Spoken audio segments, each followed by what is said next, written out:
When you think about super successful businesses that are selling through the roof like Heinz or Mattel, you think about a great product, a cool brand, and brilliant marketing. But there's a secret. The business behind the business making selling simple for them and buying simple for their customers. For millions of businesses, that business is Shopify. Upgrade your business and get the same checkout as Heinz and Mattel. Sign up for your $1 per month trial period at shopify.com/promo, all lowercase. Go to shopify.com/promo to upgrade your selling today. Shopify.com/promo. This episode of The Price of Football is sponsored by Proton Mail. Proton Mail is the world's largest secure email service designed to protect user privacy and security. Proton Mail ensures unparalleled email privacy through end-to-end encryption, which secures messages so only the intended recipient can read them. Even Proton Mail itself cannot access or decrypt your emails, guaranteeing zero access to your data. Using Proton Mail means that the only two people who can see any emails I send are me and the person I've sent it to. So it provides me with protection against breaches and surveillance, safeguards my emails from hacking, unauthorized access, and government surveillance, and ensures all my communications remain private.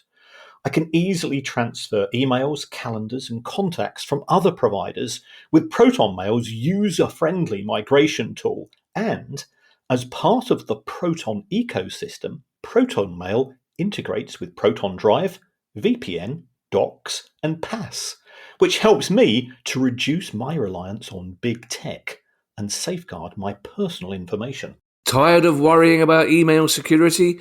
Protect your messages with Proton Mail's end-to-end encryption. Go to proton.me/priceoffootball or click the link in the description to sign up now with a 38% discount.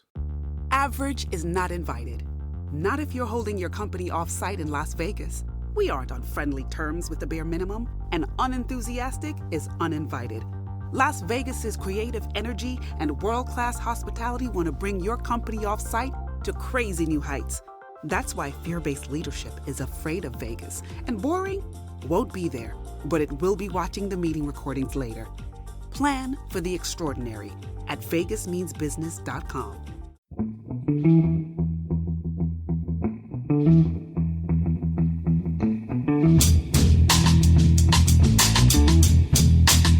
Hello and welcome to The Price of Football, the show that looks at the money behind the beautiful game, with me, Kevin Day, and Liverpool University's Kieran Maguire. Why are you saying 3, 2, 1, go? Took me by surprise, Kieran. I don't know. It's traditionally how we start the pod, in a kind of Rosillo's style. It can't be many times, Kieran, where we've done a pod after both our teams have won 2 games in a row. I think this could be a first. It could be, couldn't potentially it? a last as well. Yeah, and also, for those of our listeners who don't necessarily believe in karma, I give them Aston Villa's substitute goalkeeper last night, who, knowing that he was to come out for the second half, came on at half-time and did some warm-ups, but refused to move when the 2 6-year-olds from both teams were supposed to be doing their penalty shootout with Pete the Eagle. That's awful. I know, made them go up the other end. These poor little kids trudge away. So he was quite forcibly reminded of that when the fourth goal went in front of the home stand. And we've got a lot of news, Kieran, but I need to get this off my chest before we start. Don't look so worried. It's not the speech you've been waiting for. I need to get this off my chest because we've got so many things to talk about. I'll probably forget to say it. When we interviewed Kevin Miles of the Football Supporters Association a couple of weeks ago, Kieran, I gave my opinion, which I stand by, that certain club owners and certain CEOs of clubs in the Premier League are clearly briefing journalists about their opposition to the independent regulator. It seems that I implied the same thing of Richard Masters at the Premier League. And enough people have asked me about it in the last 2 games for me to realise that I probably shouldn't have implied that, Kieran. I have no evidence for it. So I'm happy to set the record straight and say, as far as I know, there's no indication that anyone at the Premier League is doing what club CEOs are quite clearly doing. So, and that will save journalists from local newspapers sidling up to me in a very optimistic way, like they did last night in the Parsons Arms. We've got some big news stories, Kieran, which we need. I think we should get on them because both of us seem to have a dodgy internet connection. We do. Yes. Let's see how far we can get. Speaking of which, apologies to those people the other night, those many people who joined our a Q&A. Apparently, a lot of my sparkling punchlines were lost, Kieran, because of internet instability. But I was able to give a live, like Nobby and Mark Silverstein were there last night, and our very good friend Martin Searle was there. So I was able to their delight, I was able to fill them in, Kieran, live.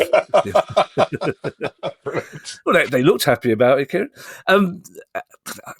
We've got some big stories in the north and south of England, Kieran, but there's a very big story in Scotland. Yes. Story started to break a few days ago that there was potential interest in terms of Rangers Football Club. And Rangers at present has a significant number of significant investors who have got perhaps between 3 and 10, 3 and 12% each of the club. I think it's fair to say that they don't always see eye to eye. It's a bit like Dallas. There's a bit of a JR and Bobby situation, and the occasional Cliff Barnes thrown in. We are down with the kids, as we all know.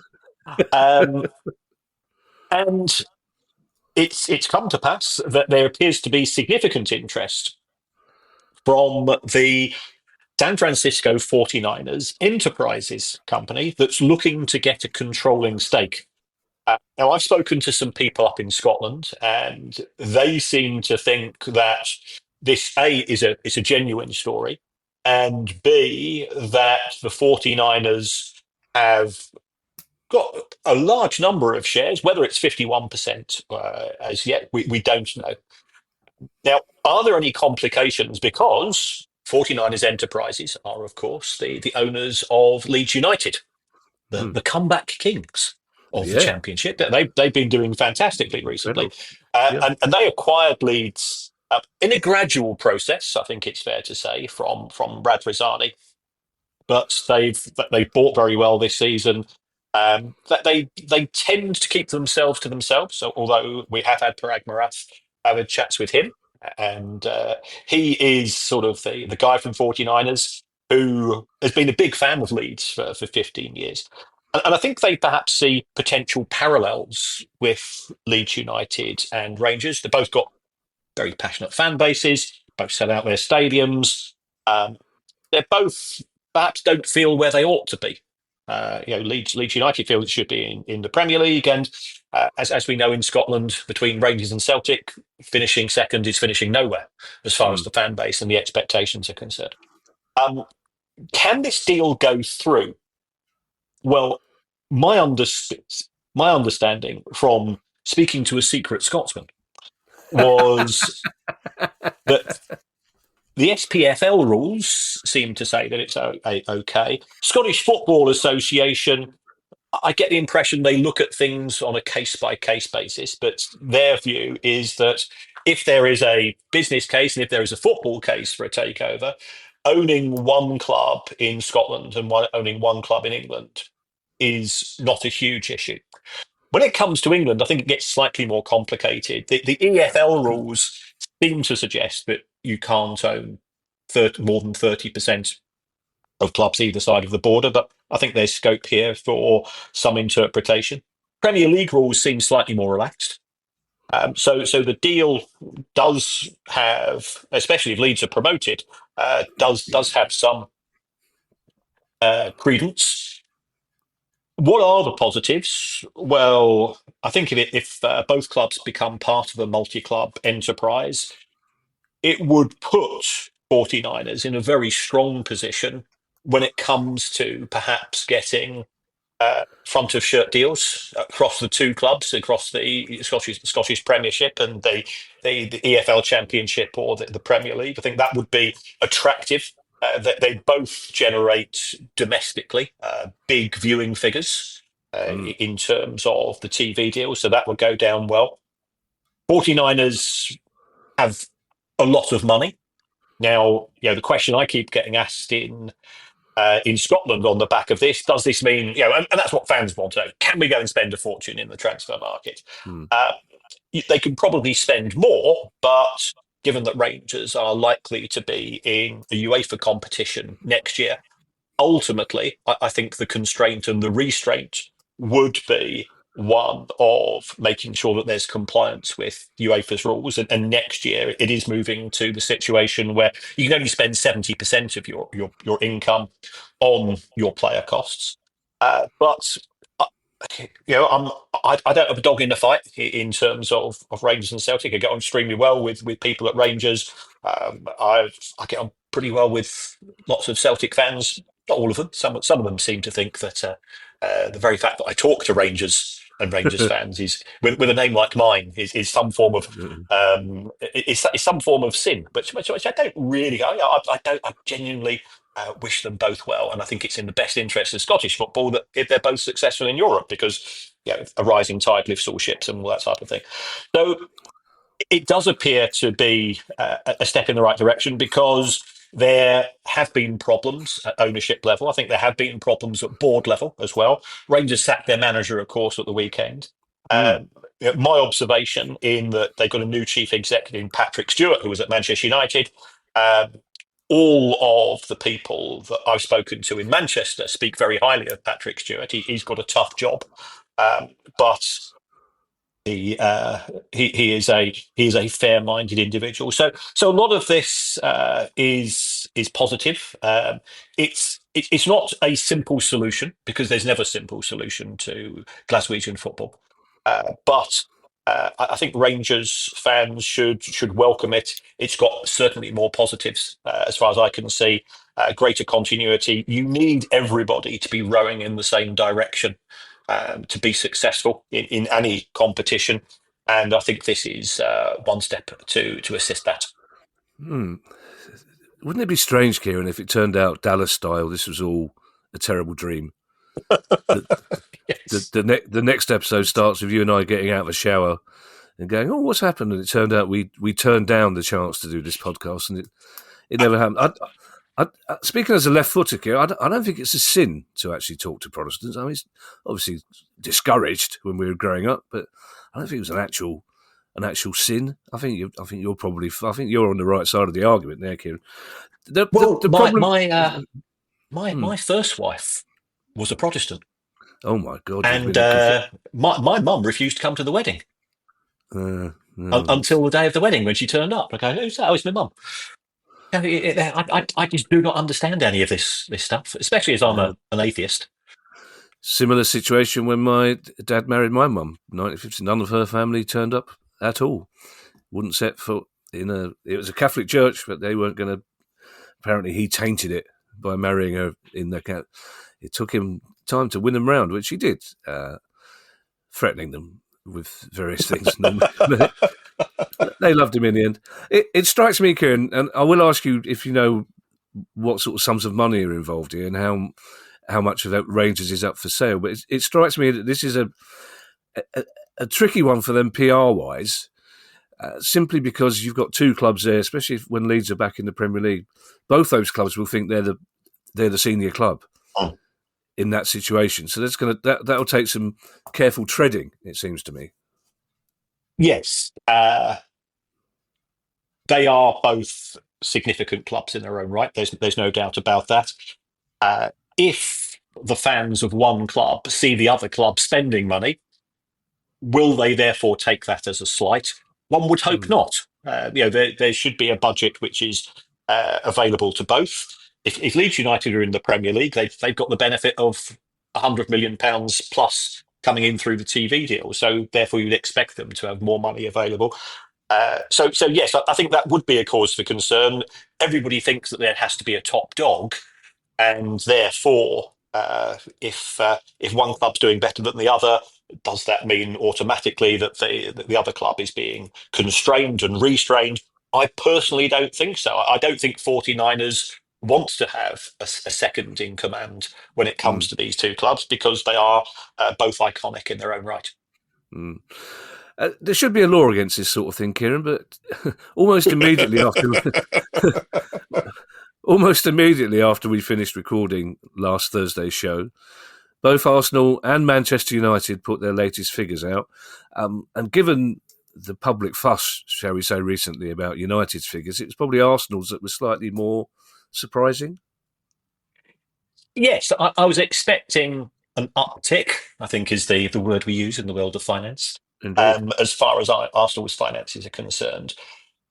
What happened with Arsenal is when they stopped qualifying for the Champions League, Arsenal used to be top two, top three in terms of revenue every season. And then we've had the success at Chelsea, we've had the success at Manchester City. But even so, Arsenal were doing very well.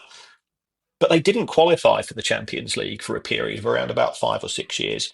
And on the back of that, they started to become detached. You know when you're watching a 5,000 meter race and you've got Yeah. the pack, and then some poor soul, you can just see them starting to fall away.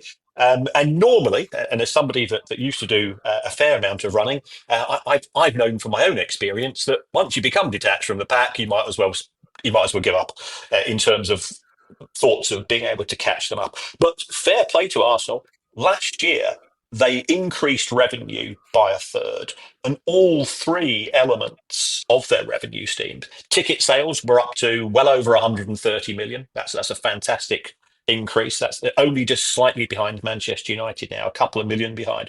This is on the back of being in the Champions League. And I do think going forwards, as far as, for want of a better phrase, the elite clubs are concerned, Champions League qualification is going to be absolutely huge because you can set higher ticket prices. You've got these 60,000 plus capacity stadiums, and you've got the additional fixtures. And some of those additional fixtures are very attractive. Commercial income up substantially because they can now go to their sponsors and say, look, we're Arsenal, we're now in the Champions League, as opposed to, and this is no disrespect because Brighton have been in the Europa League, and it was absolutely memorable. Yeah, you're now playing the third best team in Denmark, and trying to sell that as a package is that much more difficult than being in the Champions League. And the TV money was up because you get 4.5 times as much money from the Champions League compared to the Europa League. So those are all the positives. Revenue up a third, wages up 40%. So this very much ties into Alan Sugar's comments of the prune juice effect when it comes to additional revenues in the world of football. To be fair, they will have had bonuses kicking in. But Champions League, as already mentioned, they signed Declan Rice, they signed Havertz, the likes of Saka and a few others got new enhanced contracts because Arsenal are trying to protect their most talented players. So the wages have shot up. But I think the good news from Arsenal's viewpoint is I've sort of taken a look over the 3-year period because we now have PSR rolling over into 25-26. Arsenal only made a £17 million loss last season. They had good player sales. They've got potential sales they can make this year. So they can spend a significant amount of money as far as the summer transfer window is concerned. I've been contacted by some journalists in London to say, why didn't they spend it in January? And I go, well, look, don't ask me. Ask the board or ask Arteta. It could be that the players that you want to sign aren't available because the Champions League was still toddling along, and there's no point just spending money for the sheer joy of spending money because that comes back to bite you on the bum. So they are good results, and I think they're indicative of Arsenal have now caught up very much. They're not that much far behind Manchester United in terms of revenue. I'm expecting Liverpool's results out later this week because they've got a 31st of May year end, so they've got to submit theirs by the 28th of February. I'd expect Liverpool's to be high as well. But the gap which was starting to appear, they put on a sprint in that back straight, and they've narrowed that gap now, and they're back in the pack. Yeah, some of us can only dream of playing Denmark's third best team, Kieran. I'd like to point that out to you. Also, I'm one of those terrible armchair athletes. If I'm watching the Olympics or the World Championships and someone falls behind, I just, you've let your country down there, mate, and you I don't know why. Why have you bothered to turn up? Like literally, pretend you've hurt yourself, mate. Come on. But you do find yourself watching them. You think don't lap him. Just whatever you do, don't let yourself be. Oh, you've been lapped. Are you in the right sport? Worse. There is nothing worse, I can assure you. I've not known the feeling of being lapped, Kieran. So.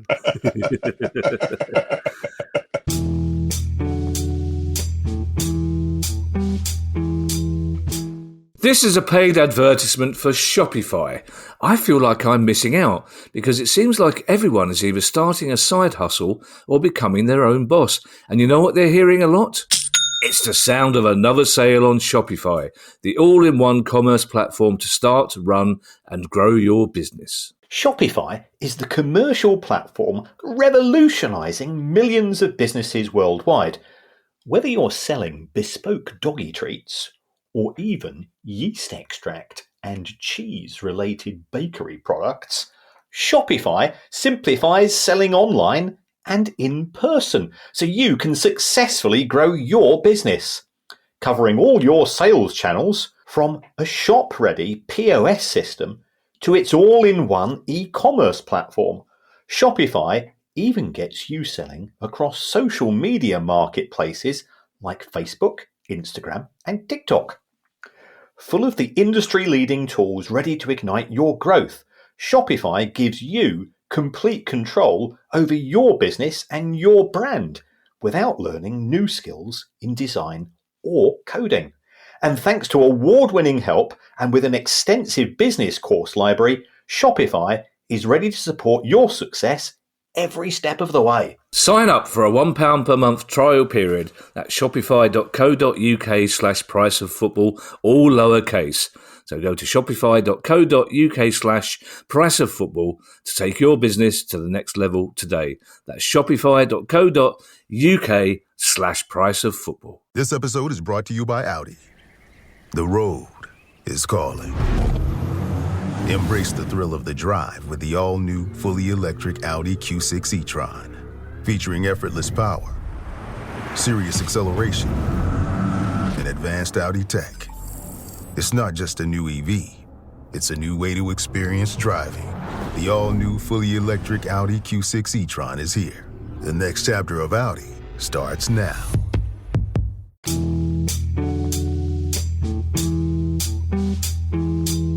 We've talked enough about Man United's financial situations, Kieran, but they've also announced a change to their corporate structure. And the chief executive has been, poor staff at Man United are having a tough time. He's just been threatening them, basically. Yes. They did pronounce the results, but by all accounts, an email went round from Omar Barada to say, stop leaking stuff to the press, which immediately got leaked to the press, of course. And again, I do think it's a case of sometimes you've got to be able to read the room. Yeah. If you've got staff who have very low morale, and you're fully aware, we know in the world of football, and we are beneficiaries of this at times, that we will get set up with stories, and it's all about all relationships of two-way communication. Manchester United are more than happy to have a chat with people off record, I can assure you, as are all other football clubs.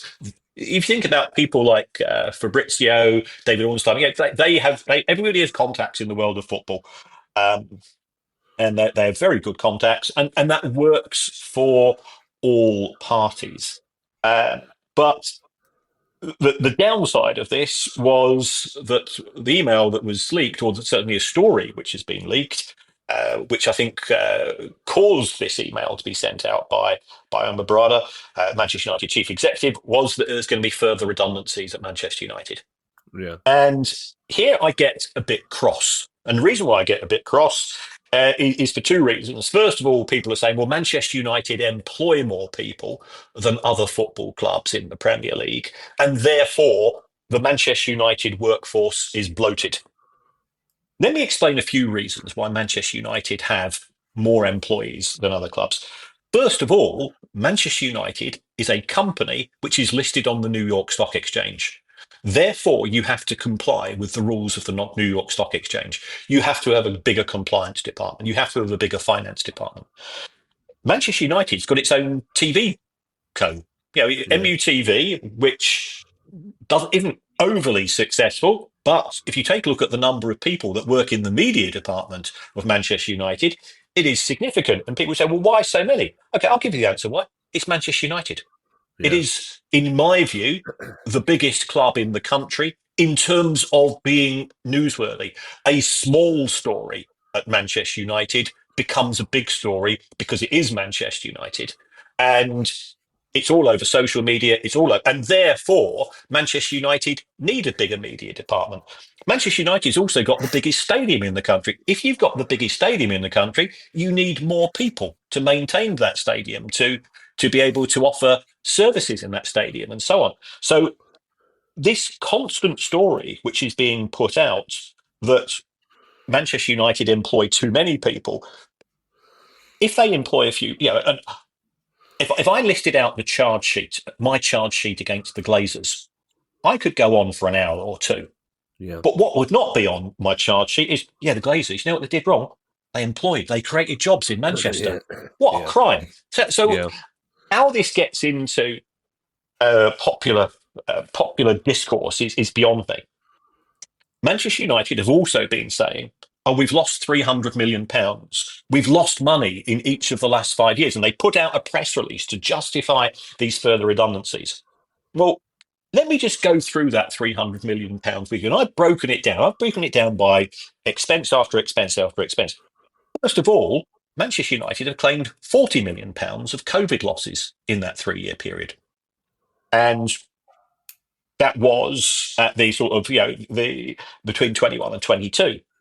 The Glazers, they employed consultants who told the Glazers, this is the best way for you to make some money. And the consultants charged Manchester United Football Club, and not the Glazers, £34 million. Wow. They've had currency losses. They changed the manager.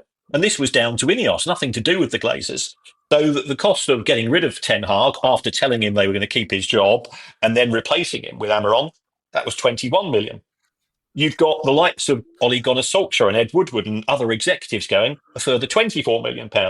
There's been £12 million in redundancy costs. There's been interest costs of £145 million. Why are those interest costs being incurred? Oh, it's down on the Glazers. Share options have been given to executives. £6 million. Dan Ashworth recruited. We were told by Offshore Jim, the reason why we've recruited him, one of the best directors of football in the business. We're Manchester United. We want the best in business. 5 months later, they sack him. That probably cost £5 million. You add up each of those and put together, of your losses of £300 million, 292 million I've just listed out. Nothing to do with Dave and Sandra working in the ticket office or working in the canteen or working as ground staff. And yet they are being scapegoated. And why I'm really angry, I lived in Manchester for 40 years. And you talk to people in Manchester, and Manchester's got a bit of a swagger. It's got a bit of an attitude. But you know what we do in Manchester? We punch up. We don't punch down. But what have Ineos come along and done? They have just been the bullies. They've come along and they said, the company has been making losses. Let's just sack people in the back office. Let's just scapegoat Mancunians. And I think it's way out of line, and it's totally indicative of an organisation and a culture which does not understand football, and it does not understand Manchester. Jim Ratcliffe came in and he says, I'm going to put the man into Manchester. Typical alpha male comment. He's not done that. He's put the fail into Failsworth, which is where he came from originally. Well, I like it when you get the bit between your teeth, Kieran. You don't do it often, but when you do, it's very effective. Do you know what? I could have had a tea break there.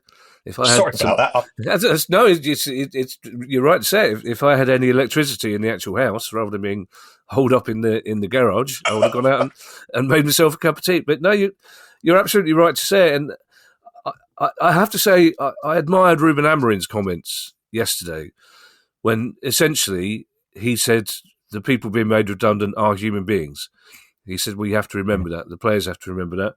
And he said, to his enormous credit, I'm the one responsible. The team, the players are basically the ones responsible for what's happening. Because, you could say, yes, he's taken the management line, but he said it's the lack of success on the pitch that has led to this situation. And I thought, whatever his reasons for saying that, I thought he deserved some credit for actually doing so and confronting head on the fact that the players are still getting paid a lot of money, while people they know. He said these are friends of ours that we know from the training ground, that we know from the caterers. These are people we know that we have a relationship with, and you turn up on Monday and they're gone. And he said it's heartbreaking. And it's good to know that at least somebody at Man United is aware of the human face of what's actually going on there. That's right. And some of the things that they're doing seem to be petty. So, okay, the free canteen for staff at lunchtimes is being scrapped. Now, you could argue that people should pay, and I know other clubs where what they've done is that they've effectively got a breakfast club, and staff come in. And when I've spoken to people at those clubs, they say the reason why we do it is not for monetary reasons. Staff are more productive. Yeah. If you're working at Old Trafford, if you're working at Carrington, and you now have to go out and come back with your sandwich, well, actually, when I was talking to somebody else from another club, I said, well, to be honest, if our staff get food provided on, we find that they don't take an hour for lunch; they'll take 40 minutes, and they actually do more work. And then there's another report coming out. They stopped buying stamps in order to save money, and they're going to use email. I think most businesses have probably cottoned onto that already, but it just seems a strange thing to do. But now, of course, you've got all of these people who are going to be made redundant. Well, how's that going to be? Also, anybody listening to this who is a sensible boss or has worked in HR will tell you that staff being more productive is a monetary outcome. That's what you want from staff. In the long run, that's saving you money because staff are doing their job properly and more efficiently and quicker, because you fed them and they feel a bit happier about themselves and they're on site to deal with problems. Aston Villa, Kieran, are on course to breach UEFA's spending rules. I presume if you know that, I imagine Villa will be aware of it and be trying to do something about it, will they? Yes. Under UEFA's rules, we have this squad cost control ratio. And last season, you could only spend £80 on wages, amortisation, impairment, and so on for every £100 million you generated, and that's going to drop to 70%. Villa in their 23 accounts, they spent 95% on wages. So they have got additional money that's come in from qualifying for the Champions League, and fair play to them for that. And there's been some rocking nights at Villa Park this season on the back of that. But certainly what I'm reading in the newspapers that they do fear. But the good news is that if we're going to use Barcelona as a precedent, what you tend to happen is that you don't get an on-pitch fine or an on-pitch penalty. You will have a financial fine. So it wasn't great. It wasn't a great amount of money for Barcelona when they appeared to breach the rules. So yes, there could be some financial issues on the back of this, but I don't see there being any problems from Villa's point of view. If they are successful in the Champions League, if they win it, they'll qualify for next year's competition. They could qualify for Europe. So there's no chance, or there's little chance that I can see of them not being able to participate if they are successful on the pitch this season. I've been looking forward to this next story, Kieran, because, as Danny Dyer might say, it involves some accountants being proper naughty. Proper naughty. And who knew that accountants could be proper naughty? And you're about to tell us what happens to naughty accountants, Kieran. Naughty accountants. Yes. This was something which came into my timeline a few months ago. And it was an accountant. I won't name him, but quite embarrassing. It was an accountant who was fined £2,000 plus £5,000 in costs for failing to supervise the audit for in respect of somebody who's referred to as Mr. X. Oh, Mr. X. And I thought nothing of that, but I noted that this firm of auditors happened to be the former auditors of Derby County Football Club. oh, And the auditor described himself as a passionate Derby County supporter. oh. And I go, okay, so that's a bit not great, but that doesn't have to be anything. And then I find out later that there's another partner at that firm of auditors who happens to have the same surname as person up. So I'm thinking, is Mr. X the father, son, or brother of this person? And does it know with supervision of a family member? So that seemed a bit strange. And then a couple of months later, this firm of auditors, they were also put up on a charge. And look, I'm a chartered accountant.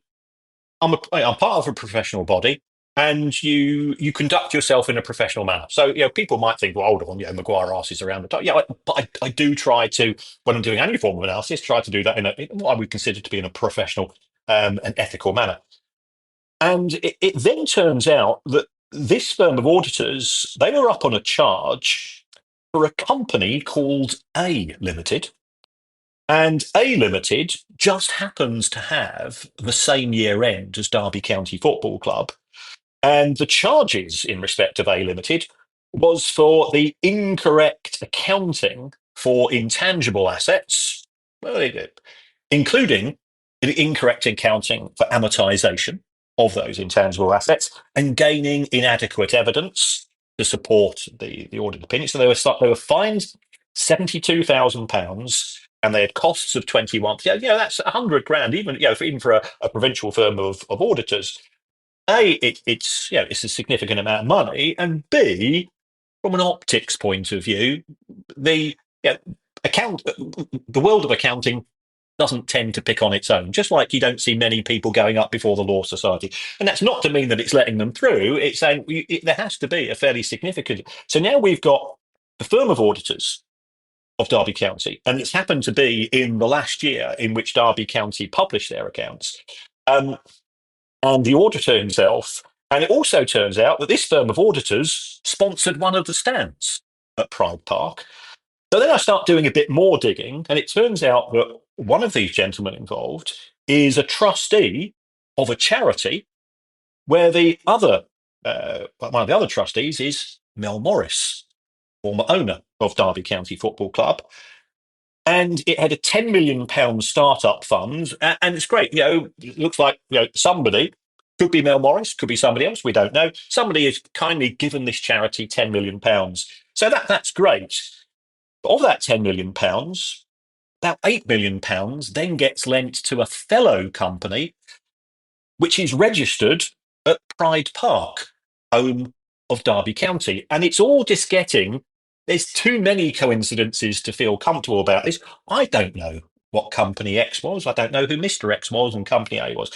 But it just looked bad. And the reason why I'm concerned about it is that when I read the commission report into Derby County, when they were initially up on a charge, one of the reasons why they were successful is that the EFL said, well, look, the auditors had signed off on the account, so therefore we were quite happy to take what the auditors said. If these two things are more than a coincidence, it looks like the EFL made a decision on the basis of a firm of auditors who, through their own profession, have now been deemed to be acting in a substandard manner. So I'm not naming names, but it doesn't look good. It doesn't, and for me as a professional, it doesn't look good. If I was the people involved, I would be embarrassed, to put it mildly. I like the idea that if you're Mr. X, then your relatives have to change their name to X as well. I think that's yes. I mean, if you're in a witness protection scheme, that makes perfect sense.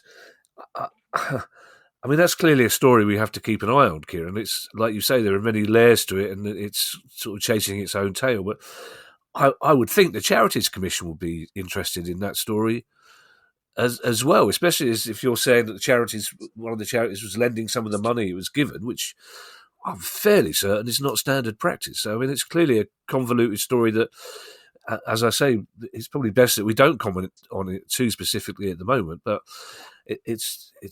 I mean, there's nothing for Derby County fans to worry about. You don't think that if there are potential ramifications? No, I think the club is completely in the clear. The club is under new ownership. Right. There will be no repercussions as far as the club is concerned. So if you're a Derby County fan, what's done is done. But it does suggest there were more moving parts to what was taking place than perhaps was deemed to be the case at the time.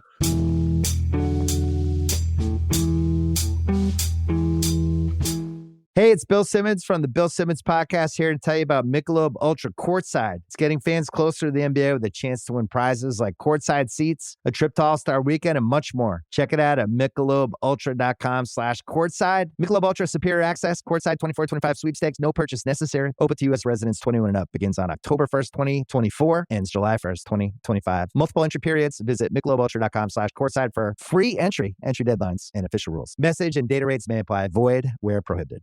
We off? 30 seconds of carefree bliss. Oof, like wind in your hair carefree. Oh, like using Clorox Disinfecting All-Purpose Cleaner in the home carefree. Yes. Like dog slobbing on the coffee table and cleaning it with Clorox Carefree. He's on a roll now. Spit toothpaste on the faucet. You got it. You got it. Peanut butter on the light switch. Oh, spritz. Spritz. Clorox, man. Clean feels good. Okay, we're back. Use as directed.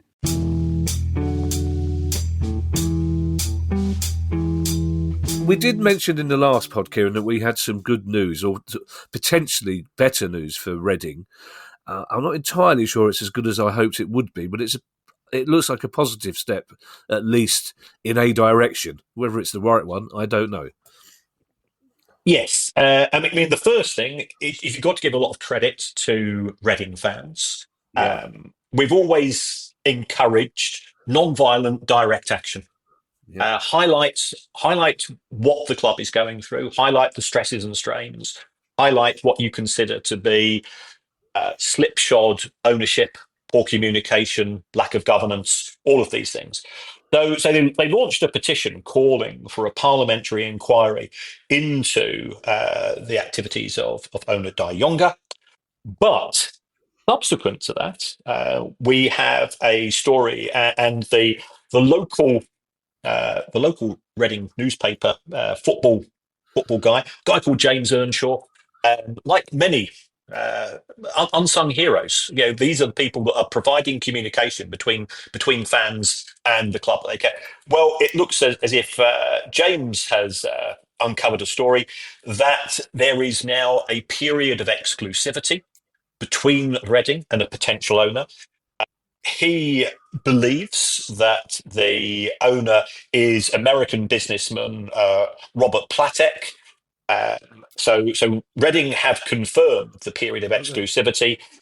James and others, I believe, have now identified this businessman. Now he's the owner of the Italian club La Spezia and Portuguese side Casa Pia. He is an independently rich individual. He's had a bit of a mixed history. He did also buy a Danish club, and that didn't work out. But you know, he's La Spezia. They're currently in Serie B. Or I don't know what Italian is for B, so I'll just say B. But they're doing well, and they're hoping to get back to the top flight. So I think this is a step in the right direction. My concern is when it comes to Reading, we have been there before. Yeah. Rob Cohig, the Wickham owner, the ex-chairman Roger Smee. There's been some local property people involved. We've got a secret royal who we contact on occasions, and he's asking to be kept informed on this one. So yes, there does now appear to be a positive step. Getting the deal over the line when dealing with Dai Yonga is by all accounts not an easy thing because he has moved the goalposts in previous occasions. But I think the good news is that it's not just Reading Football Club that's up for sale. It's the company which owns the stadium. It's the company which owns some of the other real estate assets as well. So if you're buying the bundle, then life becomes a lot easier. I got quite excited then when you said we had a secret royal. Because I thought Prince William's the only one who's interested in football. It'll have to be him. Disappointingly, he wasn't at the Villa game last night, I believe. So that is good. Just one thing, though, Kieran, and like you, we probably don't do enough to publicise the sterling work of local journalists like James Earnshaw. But is there any potential risk in naming people that may not necessarily want to be named before a deal is done? I don't think so, because if they are tyre kickers, they'll either lap up the publicity or they'll just disappear. Right. So I don't see that as being. Some people, if he's serious about buying Reading Football Club, then people are going to know about him sooner rather than later. So I don't see it as being throwing a spanner in the works. Now, I've got a feeling that next week's legal story, Kieran, may be the whole of Turkey taking out a court case against Jose Mourinho. But this week's legal story involves French referees, Kieran. Yes, and I do think that there is a growing trend coming from football club owners who use the football clubs as their mouthpieces, or sometimes they'll say direct, to make accusations about the integrity of referees. Now, you can disagree with a referee's decision, and I absolutely will say that then do so. And I think provided it's done professionally, provided it's done with a degree of courtesy, then you know what they do? Referees will listen. And also, when I've spoken to referees, they've said, "Yeah, I got that one wrong," because it's impossible to referee a game and get every decision right.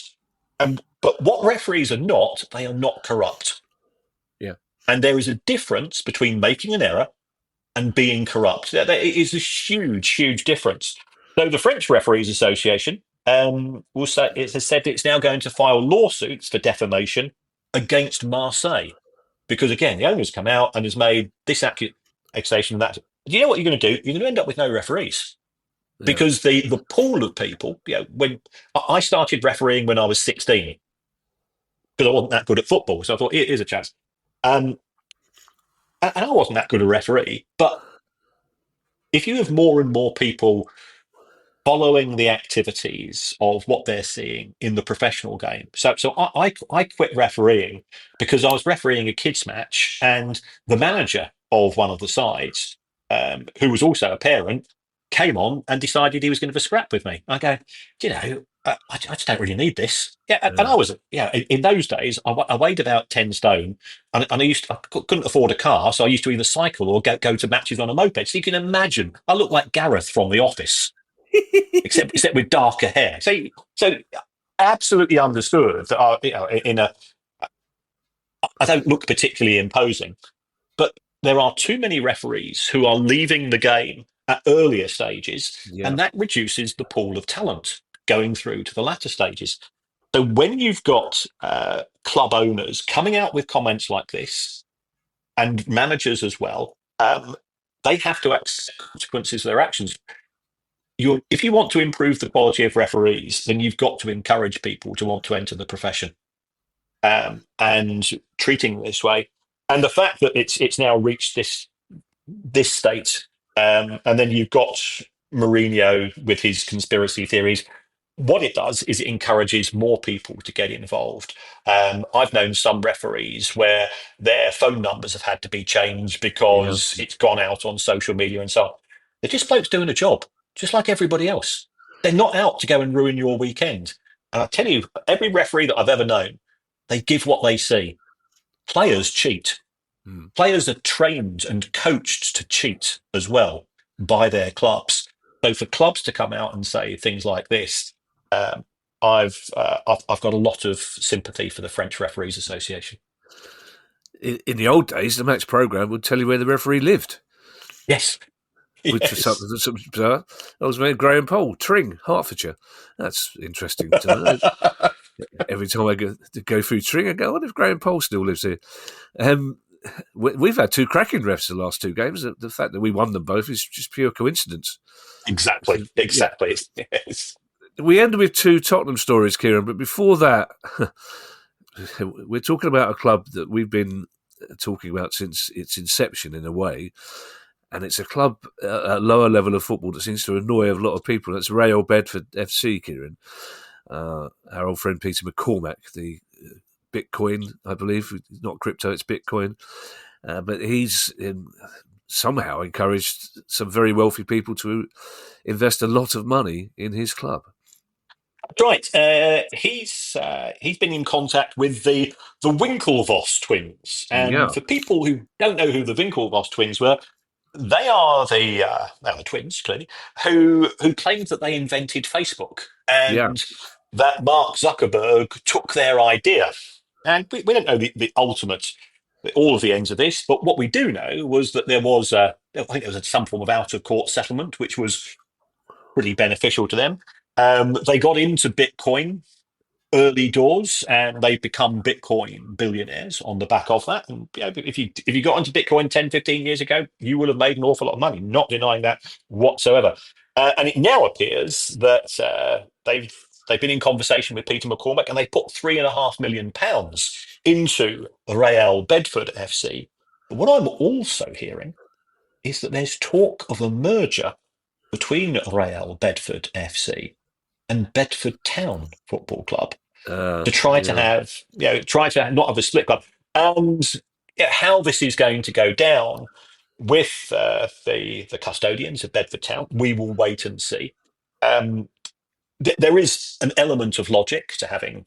Bedford is a relatively small town, and having I live quite close to Eastbourne, and Eastbourne's got more football clubs than people would realise. Okay, yeah. Which is bizarre and also life affirming in its own way, as far as I'm concerned. So clearly, there's money going in. Peter McCormack said it's his ambition to progress Real Bedford, and there are certainly £3.5 million at that level can certainly accelerate you through the divisions. Yeah. I think I can predict what the fans of Bedford Town will be saying, Kieran, because they were saying it when he took over Real Bedford and declared his stated aim to make sure there'd be only one team in Bedford. And then if things went well, we'd take over Luton as well, so there's only one team in the county. So we know what he's trying to do. Our last two stories, Kieran, as I said, involve Spurs, and they're both odd in their own way. The first one brings us right back to Manchester United, really, and Ineos's relationship with Tottenham. Oh. Yes, I mean, it looks like Ineos recently they terminated their sponsorship deal with the New Zealand All Blacks. I think the issue there was it came as a surprise to the New Zealand All Blacks, and as a consequence, I think they're saying, hold on, you don't just walk away and don't pay us. You've still got a contract.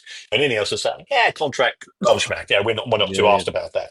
So I think that one was worth around about £30 million. Ineos do have a sponsorship deal with Spurs. It's not front of shirt, but they're an approved sponsor.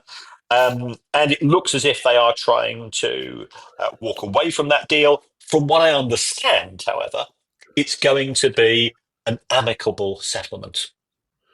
So Spurs think they can probably replace them.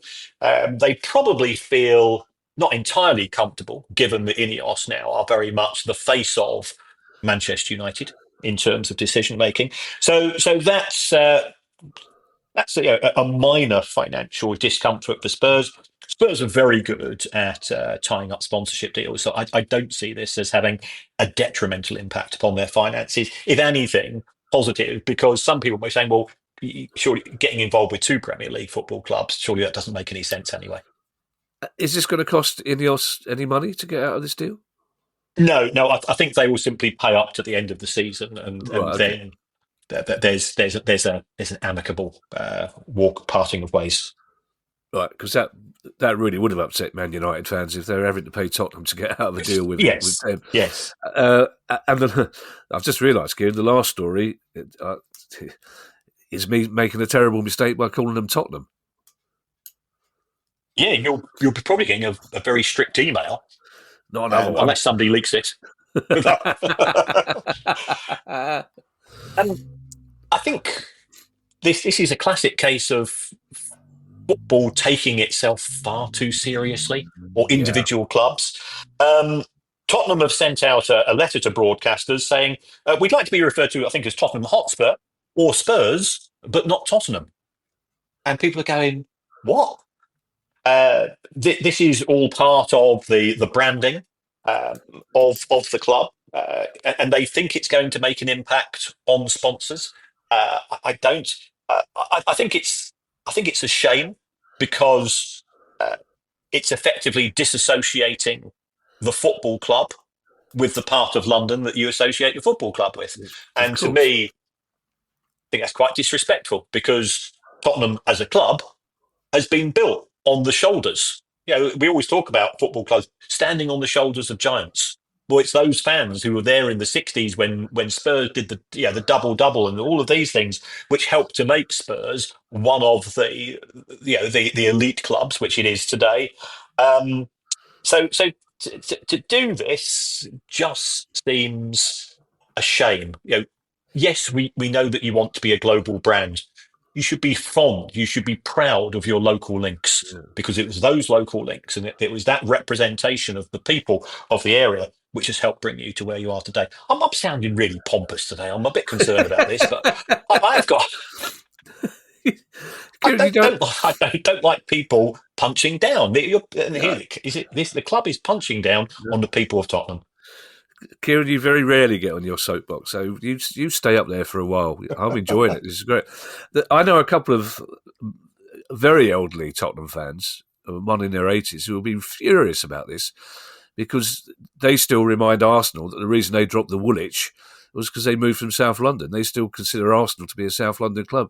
They'll be really upset at the idea that you can't refer to Tottenham as Tottenham.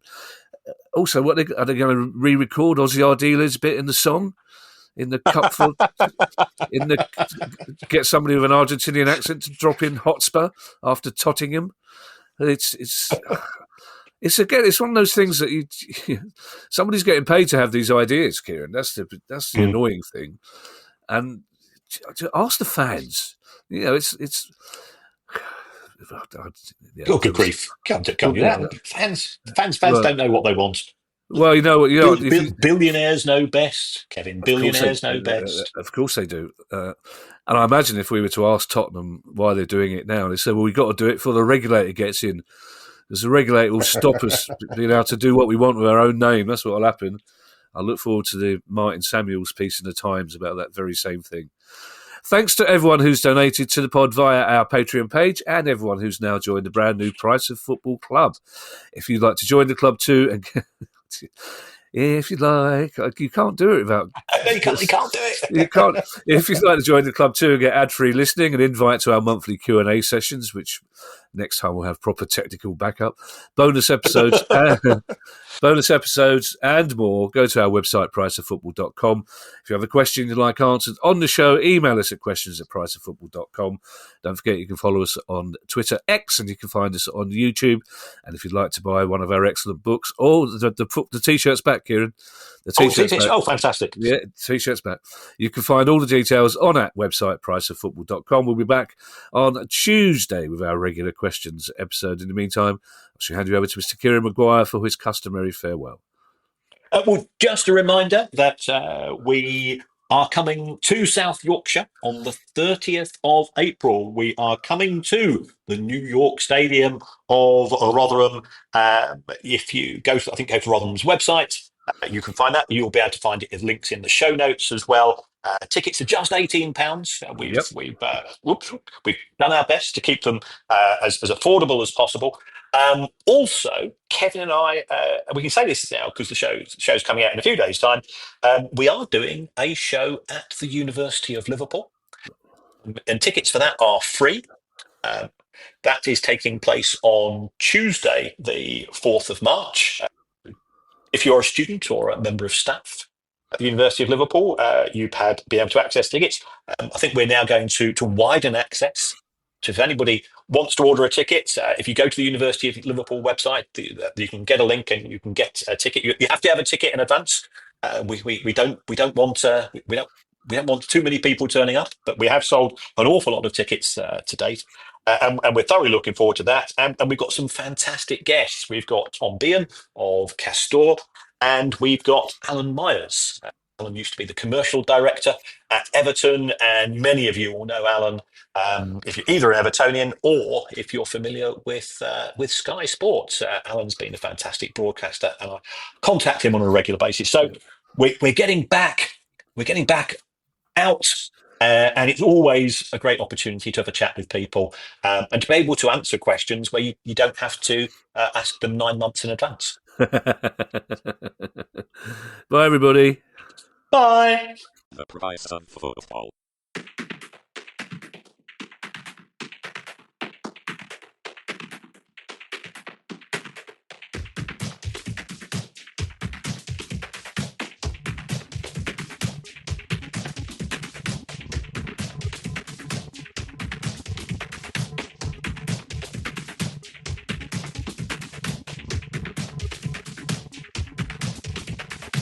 Horizon Football.